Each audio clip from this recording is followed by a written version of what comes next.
My name is Oraku Benson Pastore, together with Susie Linda, with whom we are going to break for you the content that are happening in the world of sports. We have a lot of stories we have kept for you. Here in the region, of course, on the Paraka Football Club, they are set to play their last build-up match up against Alpha Rising Stars of late. They have already been rebranded as Lia City. This game actually will kick-start at 4 p.m. and it will be on the Paraka Football Club hosting the game at Ababet Green Light Stadium. And also yesterday, there was a very big encounter between the Crested Cranes and Algeria.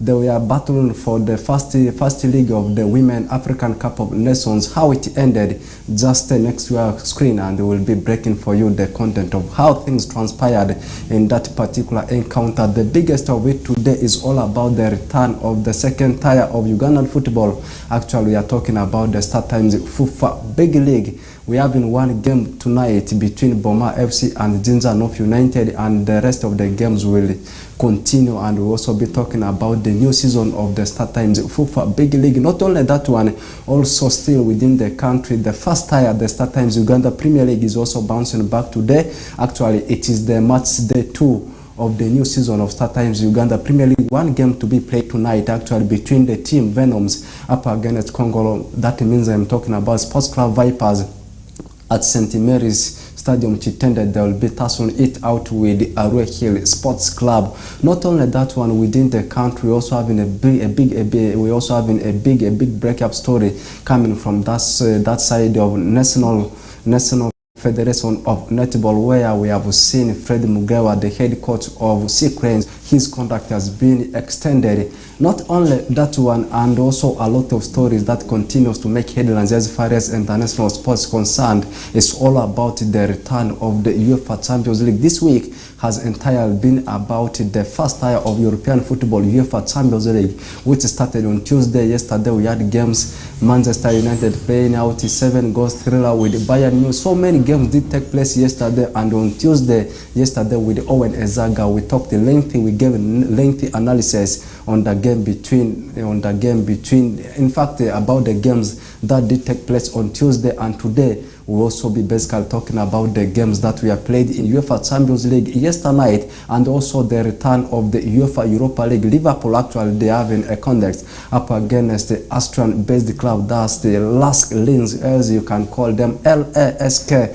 that's Linz, depending the way how you want to call it. Liverpool, this time, they are not playing in UEFA Champions League, but they are playing in UEFA Europa League. Not only that one, also the third tier of European football, UEFA Europa League Conference, we also have games to be played here. We are at the same time, we have in one side coming from Engelswale, as Aston Villa, of course, will be traveling away to Poland to take on Legia Warsaw, plus the other stories that continues to make headlines. As I said, I am not alone in the studio. I am together with Susie Linda. Susie, you are most welcome after a long period of time. Yeah, thank you, Benson. And I should say it has been quite some time that I've been off here, but now I am back. So I should say thank you so much for covering up. Thank you so much for everything, and the viewer out there, I should say we are back into the studios, and it is a full house, meaning we are here to do, of course, what we always do best. That is for sports. Of course, Benson has given you a complete breakdown over whatever it is that we are set to discuss throughout the hour. That is from right now up to 3 p.m. So all you have to do is put away your remote so long as the screen is reading. There is a West Nile TV, and I should say you're most welcome for there is a whistle time. Susie and Benson in the house already. Once again, you are most welcome. I've been missing you just the way I've been missing you. I know the viewers outside there, they have also been missing you. Anyway, you are already back. Let's kickstart with the discussion, and we start with the first script, where it's all about on the Paraka hosting Lia City as Alpha Rising Stars at Ababet Green Light Stadium. According to the report we have actually got from the right people, this one is going to be their last build-up match ahead of the new season of the Star Times FUFA Big League, not Star Times Uganda Premier League now. This time they are going to engage themselves in the second tier of Ugandan football, and actually their games on Sunday against the side in the names of Blacks Power. Actually last season they were relegated together with this team, and they will be going away to that Akibwa, that side of Lera, and they have actually been playing so many friendlies with institutions, with some of the clubs that they are playing in 4th Division League. They also went on to play friendlies with the Paida Black Angels, a team that plays in the Nyagaki zone of West Nile Regional League. They played home and away encounter, whereby in the first league rather, they had to share the spoil before actually losing the return fixture into the hands of Paida-based club, that's Paida Black Angels. After that, we have also seen them engage in so many friendlies. The recent one I remember was against Muni University. Also, they had a build-up match against Climax. Climax is a team that is playing in the 5th Division League of Arue. Therefore, they ran riot over them, demolishing them by 10 goals to nil. Before I proceed ahead on the Paracap against Lia City Alpha Rising Stars, you have much knowledge about Alpha Rising Stars. You know how they have been performing last season in 4th Division League, going to the mini zonals until proceeding to the finals, and now representing the division of Adomi in the upcoming season of West Nile Regional League. That side of they will still be together with the teams that they are playing in Nyagaki zone. What are we anticipating in this encounter between the Caterpillars and Alpha? To me, it's going to be a very hard game. Trust me, this is going to be a very hard clash. I should say, if this was an accident, I was going to say it's going to be a head-on collision. Because one, these two teams have met. There is Lia Football Club and Onduparaka Football Club have met several times. They started, I think, there is this year. Last season, because the last season just closed not even halfway, midway of this very year, and the new season kickstarts very soon. Actually, it has kickstarted, and Lia and Onduparaka, I remember they first had a friendly when the 4th League Division games were just starting, and Lia proved very tough, by the way, to there is Onduparaka Football Club. I remember the first leg was played at Panduru Stadium. There is the home of Lia Football Club.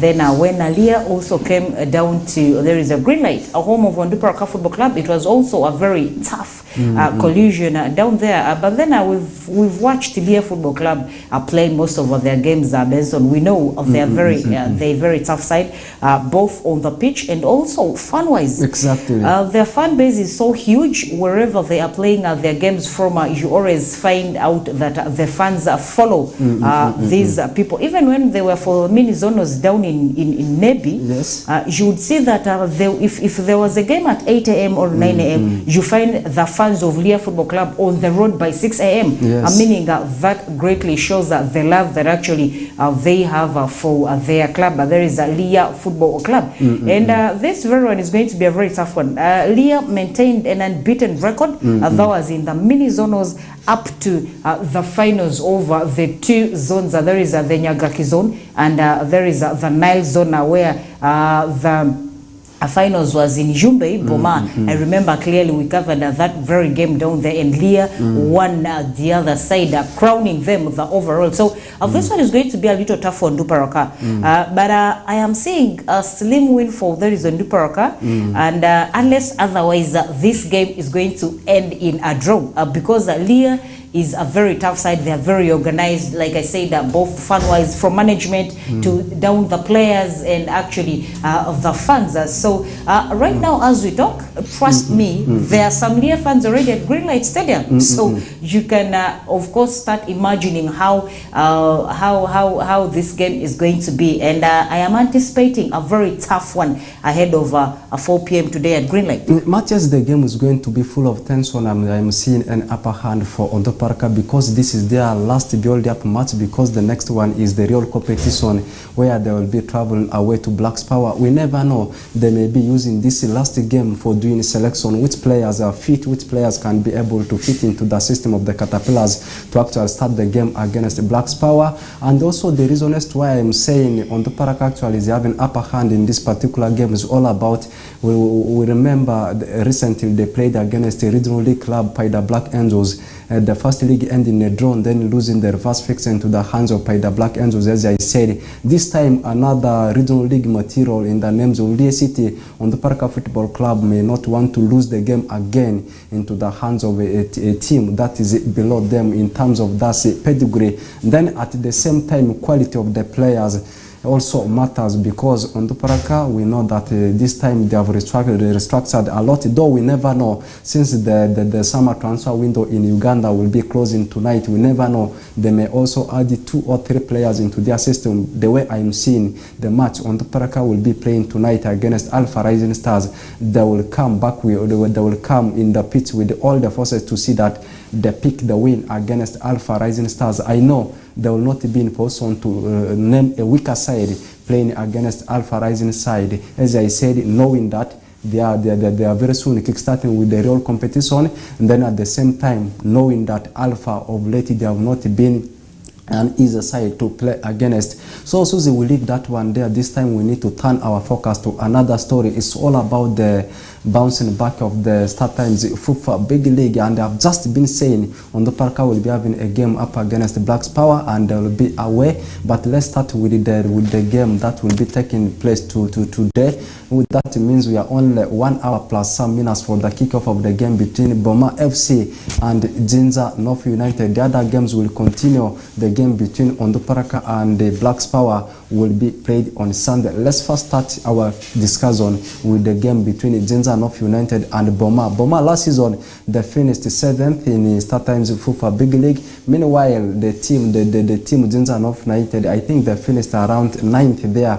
And if you take a look at the preparation between the two teams ahead of the new season, we can say that Jinja North United, of course, they have prepared massively more than that's Boma FC, because they have unveiled more than 10 players and also going for the gaffer that lifted Mbara City back to the Star Times Uganda Premier League, Sadiq Sempiji. What are we expecting in the game? Jinja North United up against Boma FC, before we take a look at the other fixtures that have already been displayed on the screen.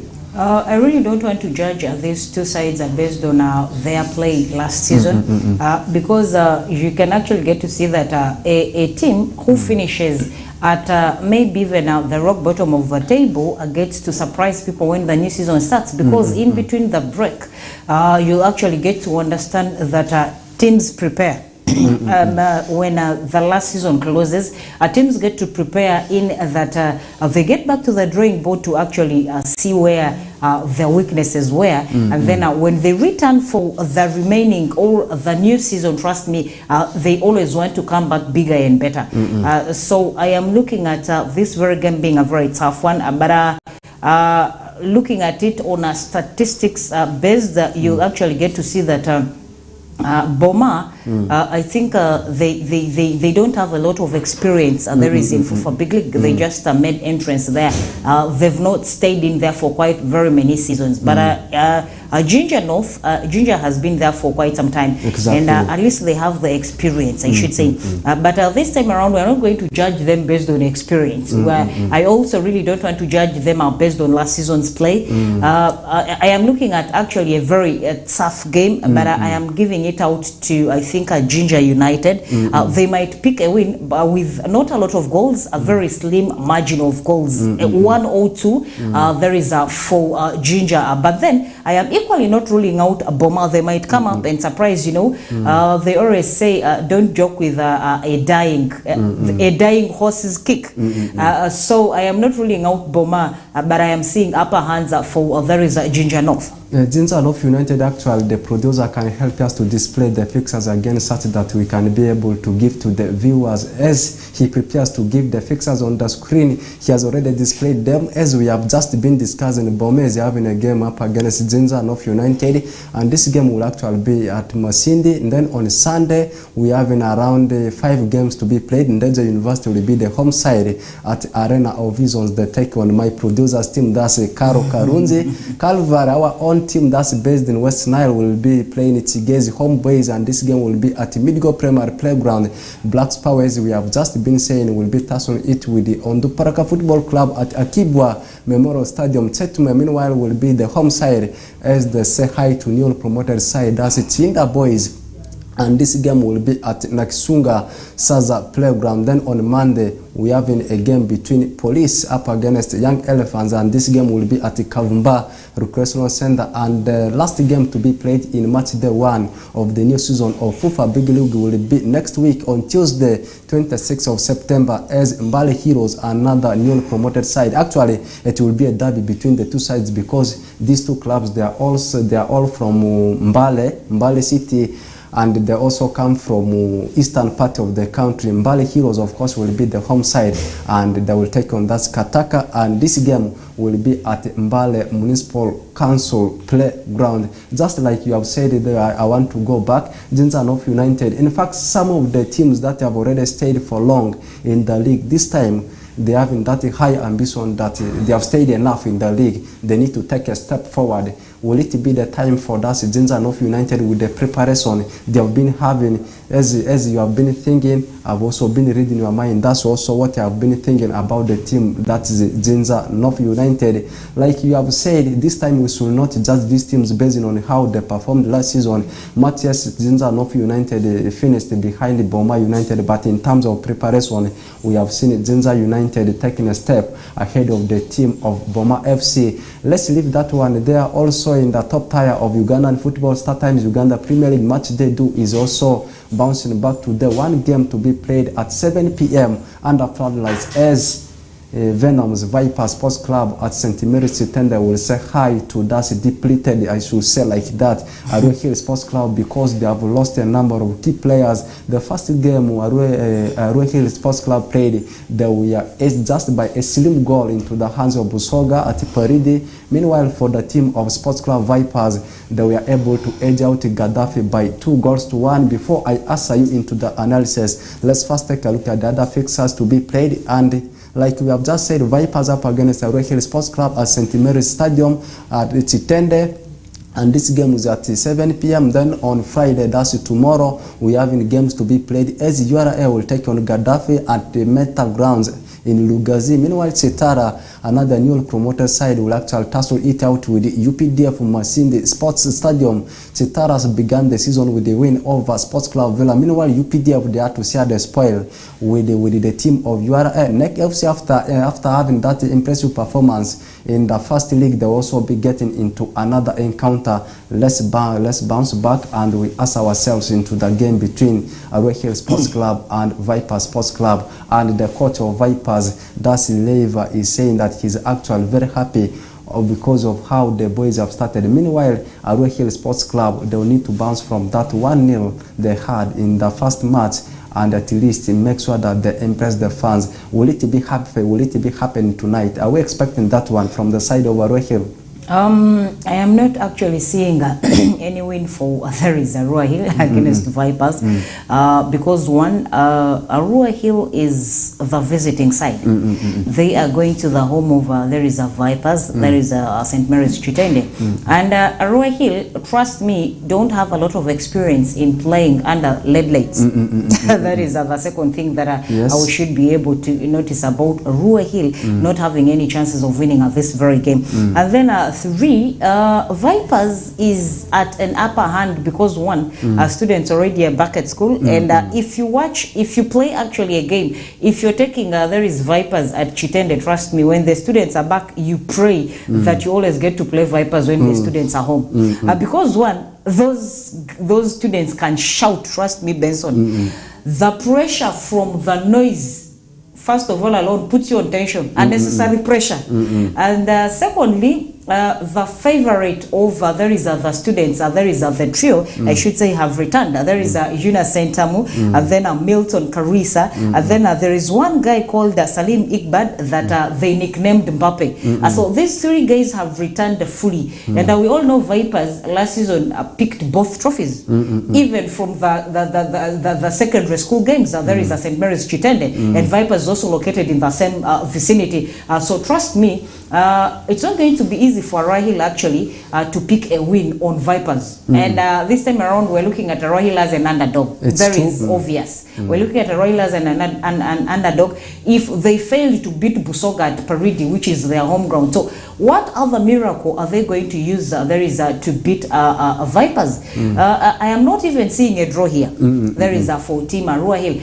If you look at their display for there is the first game they took on Busoga where they failed to equalize only one game that was scored at early minutes in first half. Trust me, this is going to be a little hard for Rahil. We all know they are struggling, yes, but as being the only side representing northern Uganda, of course they need our support, which we're basically going to offer. And this game is today at 7 p.m. Under lead light, so it's going to be a little hard for my brothers over Arua Hill to actually pick a win against Vipers. I see they're very prepared. The players are fully intact in camp. No injuries registered yet.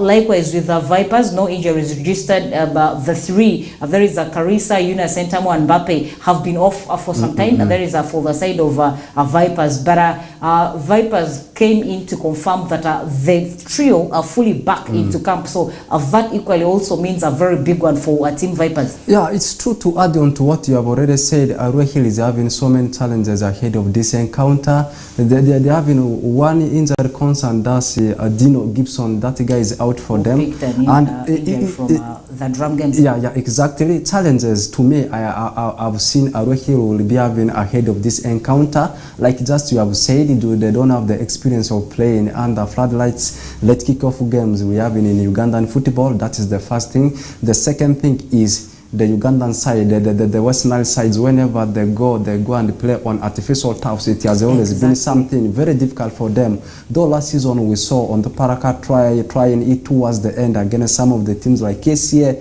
Vipers, it has always been a challenge for the Western Nile based sides to go to the artificial turf or at least come back with a point. That is the second thing I'm looking at. Then the third thing is all about the depleted side of Arua Hill Sports Club, right from the goalkeeping department up to the attacking force. Matthias, I think 2 days ago we are doing this one with Owen.